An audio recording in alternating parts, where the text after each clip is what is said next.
Nassau Community College. We'll be right back after this brief intermission. This portion of programming on WHPC is brought to you on behalf of the Nassau County Bar Association, who wants you to know about ADR, Alternate Dispute Resolution, which can help you avoid costly, lengthy, and uncertain litigation in court. By resolving disputes through mediation or arbitration, it gives you control over who decides your case. A mediator helps all parties to reach an agreement they can live with, or an arbitrator selected by the parties hears and decides the case. Your attorney can still represent you, but you control who decides your case. ADR is faster and less stressful than fighting in court, and it is a great way to resolve divorce, employment, or commercial disputes. ADR is now offered through the Nassau County Bar Association. Find out more about how ADR can help resolve your dispute by calling 516-747-4070 or visit nassaubar.org. Welcome back. You're listening to The Secrets of Success. I'm your host, Bill Horan, and today we're speaking to Rabbi Daniel Cohen, author of What Will They Say About You When You Are Gone? Rabbi Cohen, you have a wonderful story that's one of my favorite movies, but I'd like you to first tell our audience why you bring up the movie It's a Wonderful Life in your book. Could you give us kind of if we haven't seen it, a little bit about what it's about and then why it's in your book? Sure. Certainly it's a classic, and I was happy to hear that it's one of your favorite movies as well. Every year. Yes, you don't get stale with that movie.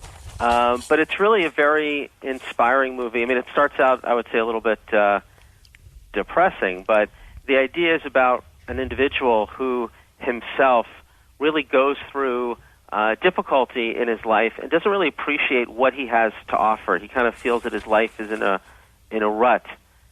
So much so, I don't want to give away the whole movie, but he feels there's nothing left for him to contribute, and he's very down about it. And then in the pivotal scene in the movie, he has an opportunity really to see what the world could be like if he stays and what the world would be like if he doesn't stay in the world. The angel second class Clarence says, you've been given a great gift, George, a chance to see what the world would be like without you. And it's in that awakening that he experiences that he ultimately realizes that his life is worth living, that there's a lot of positive things that he can do, and he realizes ultimately that he has a wonderful life, and something that he shouldn't take for granted. So I love that movie, first of all, because it's a great movie, but also it's a story of humanity. We oftentimes don't really appreciate the blessings that are around us. I mean, I think the main challenge that we all have, and why I wrote this book, is that Kierkegaard said many years ago, he said, boredom is the root of all evil. We go through one day to the next. We just try to make it through, and we get down, and we get depressed, and we don't really realize that there's beauty all over around us, in our families, in our friends, in the sun coming up in the morning. And we just need to open up our eyes to see what's right in front of us, and he has that opportunity. So I see this movie as a great model of how we all can wake up to the beauty that is oftentimes sitting right in front of us. Rabbi Cohen, when you mentioned that It's a Wonderful Life in your book, it brought to mind, to me, a friend of mine who always talked about this black sheep in the family. And the black sheep was someone they would pop up at weddings uninvited and at family parties, etc., and really would always cause an incident. So was truly the black sheep of the family. Sadly, he got in trouble with the law and committed suicide. And my friend then started to tell me, he said, I went to his wake and hoped that I could stop in for 10 minutes and get out. And he said, I was amazed. So I thought there was going to be some real unusual activity, meaning kind of a criminal element, something odd happened, or gossip. It turned out this man was beloved. Yeah. People that were there, ex-wives, children, friends, everybody had wonderful stories about him. And sadly, I'm sure he didn't even realize it, because probably had he had the chance to read your book, he may still be with us today, knowing that he had such an impact on so many people's lives. But this friend said no one there mentioned anything negative. They just all had wonderful things to say about him. So even the black sheep, or I guess the most person that we might think has the life that's kind of off the grid is still impinging on, and maybe even more than we well know. Yeah, I mean, also, one of the points that I make in the book, it relates a little bit to the, Elijah moment, which is this notion of being an Elijah for somebody else and reaching out and making a difference in somebody's life, is that we have a lot of people in our lives who really do little things that go under the radar, like you're saying, and they're leading wonderful lives, and sometimes they need to hear from us how much we appreciate what they do. I mean, that's also, by the way, leading a life of legacy. I recently did a funeral of an amazing man, extremely accomplished businessman, family man, and I said that for him, his superconductor, what enabled him to have a life of legacy was his humility. He always recognized, no matter what a person's economic background, wherever they were, he saw the beauty in everybody. He let them know. He thanked them. And he made everybody feel great. It wasn't about him. And that's also, when you think about a practical tool, who are the people that are in our lives that do things for us? Spend every day finding somebody in your life and saying thank you to them. Because you never know if it's the words that they really need to hear today. Well, I'm going to follow that up with one of the stories in your book, but I just wanted to keep our audience informed that, again, if you didn't hear it at the beginning of the show, our guest today is Rabbi Daniel Cohen, Cohen. His book is What Will They Say About You When You Are Gone? Rabbi Cohen, once again, where we can get the book and the website? Sure. It's www.whatwilltheysay.com. You can get the book there via Barnes & Noble, Amazon, and certainly at some bookstores as well. It's a really good feel-good book. It's not something depressing in any way. You'll come out a better person, and someday when you're at that wake, you'll have no regrets because you'll say, I did tell that person I love them. I did spend time with them. I did do that little extra favor that now I would regret if I hadn't done it. Mm-hmm. Now, in following what you spoke about before, you tell a story in the book about a security guard. Now, that's a minor anecdote, and I don't know if I'm catching you off balance, but do you recall that story? Yeah, I do, as a matter of fact. I think it's in the chapter on courageous choices. You probably know exactly where it is. I can't tell you what page, but yeah. I can tell you 62 because I marked it in my notes. Okay. But can you tell us why that story is in there? Certainly when you tell us the story, we'll know. Yeah, I like the story a lot because, again, it speaks to the power of a small deed, but the eternal reverberations. Different things we think is trivial, but it's extremely significant. So the story is about a security guard at a meatpacking factory, and the owner asked the security guard to lock the doors and go home.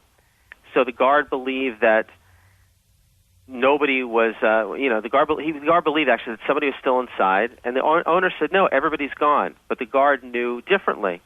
So he decided to walk through, and then he realized that one of the workers was locked in the meat freezer. When he opened the door to let him out, the owner couldn't help but ask, how did you know? There are hundreds of workers here. How did you know that he was still in the factory? The man responded, although there are hundreds of workers that come in and out every day, this worker is the only one that stops to say hello in the morning and good evening at night. I missed his greeting, so I knew he was still inside. So I talk about here, imagine the power of one kind word.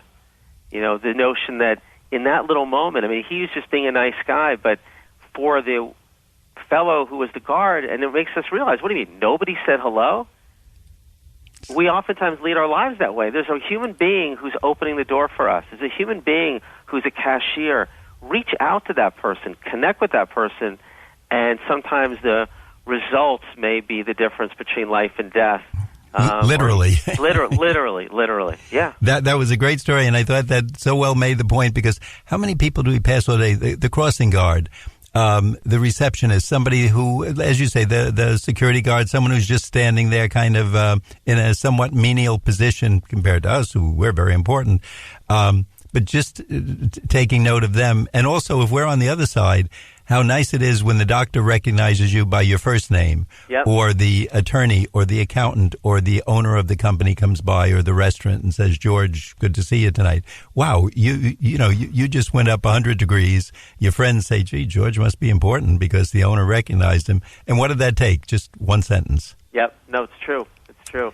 Now, you talk about keeping a book or a journal and mentioning pick one person who brings happiness to your life, either each day or, I guess, over a course of time. I think that's a great. I've never heard that idea before, but I think just doing that would make us so much more conscious of the people around us, and we might find that there are literally hundreds of people around us every day we don't take time to acknowledge. Yeah, and again, I think about this sometimes. I've thought about it in a bittersweet way. When I had a teacher in school or something, I've lost touch with a little bit, and I've not been able to reach out to them. And then when I do, it's just amazing. Not only how good it makes them feel, but also gives us a sense of appreciation for what people have done in our lives. One of the chapters is called Finding Faith, and it's realizing that all of us are on a life journey. We wouldn't be where we are today if not for the friends, the family, the teachers, the people in our lives that have touched us.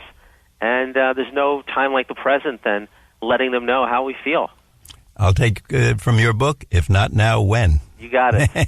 And I also like that you brought out teachers, because to so many of us, we mention a teacher's name for 20, 30 years. Someone did that at life. They mentioned how important somebody was to me. I said, did you ever take time to tell them? Well, no, I'm busy in that. How long would it take? A little note. I remember you in the third grade, you always acknowledged me, or you were the best track coach or tennis coach I ever had. Yep. Sending something like that is better than a gold watch to a teacher, because that just made their day, and they're going to reach out to 10 other people. So I think we're going to leave with that message tonight. Go home and send a note to one of your teachers and thank them for what they did. Rabbi Daniel Cohen, I want to thank you for being with us. I want our audience once again to know the book is What Will They Say About You When You're Gone? And please give us the website. Sure, it's www.whatwilltheysay.com. Thanks so much for being with us today. Thank you for having me. Quite all right. And I'm waiting for that next book about the 5 words that people keep sending. You'll be one of the first to know. All right. Keep me on your mailing list. Thank you. We'd like our audience to know that you've been listening to The Secrets of Success on 90.3 WHPC. I'm your host, Bill Horan, asking you to please join us again next week at the same time when we'll continue our journey to success.